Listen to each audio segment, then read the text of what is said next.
दिल्ली विधानसभा का सत्र आज से शुरू होने जा रहा है। 2 दिन का ये सत्र है और हमारे साथ बात करने के लिए अलका लांबा जी हैं, कांग्रेस की वरिष्ठ नेता प्रवक्ता। अरविंद केजरीवाल कल गुजरात में थे, 7,000 कार्यकर्ताओं को मोटिवेट किया कि देश में अब बीजेपी का विकल्प आम आदमी पार्टी है, कांग्रेस नहीं है। आज दिल्ली विधानसभा का सत्र हो रहा है, जो पहले 5 बिल आ रहे हैं उस पर आपकी क्या प्रतिक्रिया? देखिए, मैं दिल्ली से हूँ और इसी विधानसभा की विधायक भी रही और इसी आम आदमी पार्टी से रही। 25 नवंबर 2012 का अरविंद केजरीवाल जी का बयान याद आ रहा है मुझे, जिसमें वो कहते थे कि ये जो सत्ता है, ये जो राजनीतिक दल हैं, ये सरकारें हैं, इनको अगर अपने तनख्वाहें बढ़ानी हो 5 मिनट में बिल आते हैं, पास हो जाते हैं। जनता के मुद्दों पर ये विधानसभा नहीं बुलाते। आज मुझे हंसी आ रही है कि आज 4 जुलाई को दिल्ली विधानसभा का विशेष सत्र बुलाया गया है और नजर थी कि दिल्ली डूबी है, दिल्ली नशे की राजधानी बन रही है, महिलाएं आंदोलित हैं शराब के ठेकों के खिलाफ, महंगाई से परेशान है। इस पे कुछ ना कुछ चर्चा होगी, लेकिन आज पता लगा है कि 6 बिल आ रहे हैं और 6 के 6 66% विधायकों की, मंत्रियों की, मुख्यमंत्री की, स्पीकर की, आपके चीफ विप और नेता विपक्ष की तनख्वाहें, सैलरी बढ़ाने के बिल आ रहे हैं। तो अरविंद केजरीवाल जी, आपकी वो जो कथनी थी, खुद ही आप उसको करनी में बदल रहे हैं कि दिल्ली के मुद्दों पर चर्चा नहीं होगी। आज अरविंद केजरीवाल अपने विधायकों की सुख सुविधा, सैलरी बढ़ाने पर ला रहे हैं। आपने कहा गुजरात में उन्होंने कहा, दिल्ली के मुख्यमंत्री हैं, जहां पर भी जाते हैं हमारी तो नज़र रहती है, क्योंकि दिल्ली की समस्याएं उन्हें बताना पड़ता है कि कहां पकड़े उनको जाकर। कभी वो पहले हमें गोवा में मिलते थे, फिर उत्तराखंड में, अब वो गुजरात और हिमाचल में मिलते हैं और कभी पंजाब में पकड़ना होता है। तो सुना हमने गुजरात में उन्होंने कहा भाजपा काबिज है, सत्ता में भाजपा है, भाजपा से लोग परेशान है, लेकिन उन्होंने कहा कांग्रेस को वोट मत दीजिएगा, कांग्रेस भाजपा को नहीं हरा रही है, कांग्रेस ये और कांग्रेस वो। हमला किस पे करना था अरविंद केजरीवाल जी? सत्ता किसके पास है, लोग किससे त्रस्त और परेशान हैं? भाजपा से। आपकी हिम्मत नहीं हुई। क्यों नहीं हुई? क्योंकि आप ही का दिल्ली के स्वास्थ्य मंत्री सत्येंद्र जैन जी आज भी ईडी के कब्जे में है, कोर्ट से बेल नहीं मिल रही, 1 महीना होने वाला है। तो आपकी जो नस है ना, वो भाजपा ने दबाई हुई है, आपकी मजबूरी है। अब आप देखिए, ये गोवा गए, ये उत्तराखंड भी गए, दोनों जगह सीधा मुकाबला भाजपा और कांग्रेस के बीच में था और हम उस मुकाबले में सीधे में जीत रहे थे।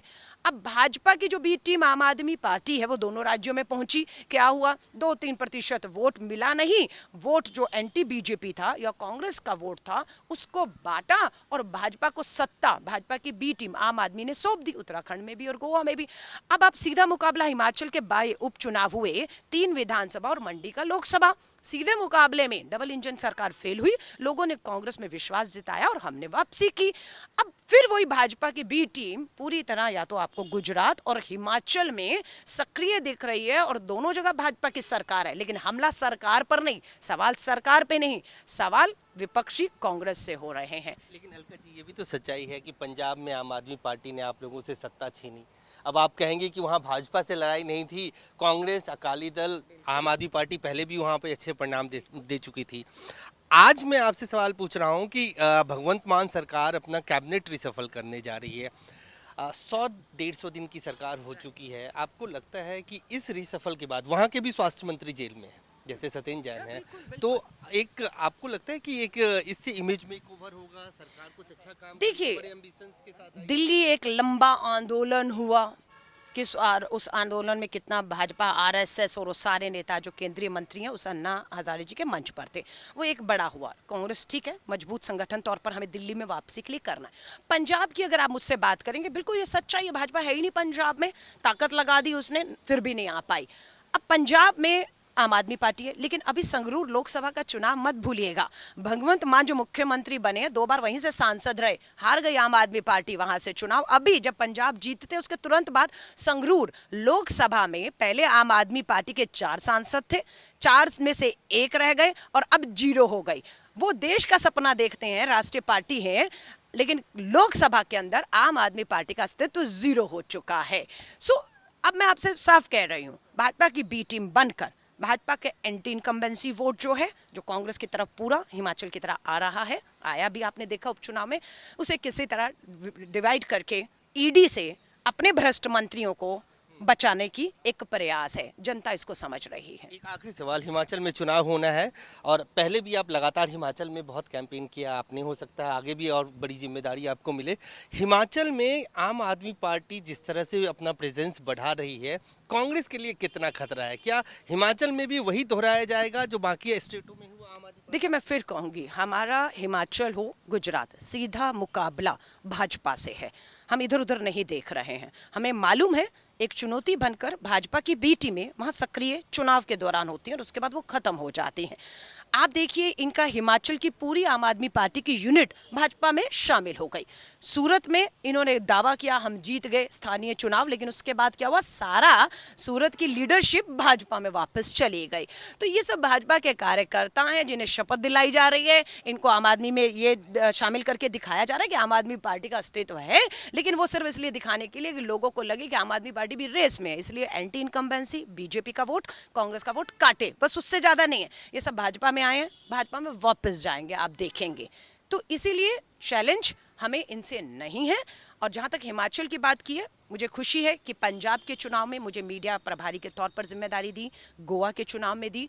आगे जिन राज्यों में चुनाव है, पार्टी जहां मेरी सेवाएं सोचेगी मुझे लेनी है, मैं ईमानदारी के साथ ज़मीन पर जाकर पार्टी का झंडा बुलंद रख सकूं, भारत जोड़ो के नारे के साथ हम देश को एक रख सकें, इन राज्यों में चुनाव लड़ सकें, कोई हिंसा ना हो, कोई सांप्रदायिकता की आग में आप देख रहे हैं जिस तरीके से अब खेल शुरू हो गया है दोबारा से, है ना, जिस तरह से, तो मुझे लगता है उसे फेल करना बहुत ज़रूरी है और मैं पूरी कोशिश करूँगी ईमानदारी से जो भी जिम्मेदारी मिलेगी। तो साफ तौर से अलका जी का कहना है जो भी जिम्मेदारी मिलेगी उसको निभाएंगी। और सूत्रों के हवाले से बड़ी खबर ये आ रही है कि अलका लांबा को हिमाचल प्रदेश में मीडिया का प्रभारी कांग्रेस पार्टी बना सकती है। इससे पहले पंजाब और उत्तराखंड में इसी भूमिका में वो नजर आई थी। कैमरामैन आकाश के साथ अजय झा, दैनिक सवेरा, दिल्ली। ਮੀਆਂ ਮੁਰਾਦ ਅਲੀ ਜੀ ਖੁਦਾ ਦੇ ਘਰ ਦੇਰ ਹੈ ਅੰਧੇਰ ਨਹੀਂ, ਹਰ ਸਮੱਸਿਆ ਦਾ ਸਮਾਧਾਨ। ਸਮੱਸਿਆ ਜਿਵੇਂ ਲਵ ਮੈਰਿਜ, ਵਸ਼ੀਕਰਨ, ਕਿੱਤਾ ਕਿਰਾਇਆ, ਲੋਟਰੀ ਨੰਬਰ ਹੋਵੇ ਜਾਂ ਲੋਟੋ ਮੈਕਸ 649। मेरे और मेरे पति के बीच में बहुत अनबन रहती थी, जिसकी वजह से मैं बहुत सारे तांत्रिकों से मिली पर मुझे कोई समाधान नहीं मिला। उसके बाद मैं मियां मुराद अली जी से मिली, जिससे कि अब मैं अपने वैवाहिक जीवन में बहुत खुश हूँ। ਪਹਿਲਾਂ ਮੇਰਾ ਲਵ ਮੈਰਿਜ ਨੂੰ ਲੈ ਕੇ ਕੋਈ ਵੀ ਕੰਮ ਨਹੀਂ ਬਣ ਰਿਹਾ ਸੀ, ਬਹੁਤ ਜਗ੍ਹਾ ਤੇ ਧੱਕੇ ਖਾਏ। ਫਿਰ ਬਾਅਦ ਵਿੱਚ ਮੈਨੂੰ ਕਿਸੇ ਨੇ ਮੀਆਂ ਮੁਰਾਦ ਜੀ ਅਲੀ ਬਾਰੇ ਦੱਸਿਆ ਤੇ ਅੱਜ ਦੇਖੋ ਮੈਂ ਆਪਣੇ ਵਿਵਾਹਿਕ ਜੀਵਨ ਦੇ ਵਿੱਚ ਬਹੁਤ ਖੁਸ਼ ਹਾਂ। ਕਾਰੋਬਾਰ ਇੱਕਦਮ ਠੱਪ ਹੋ ਗਿਆ ਸੀ, ਅਸੀਂ ਬੜੇ ਔਖੇ ਹੋ ਗਏ।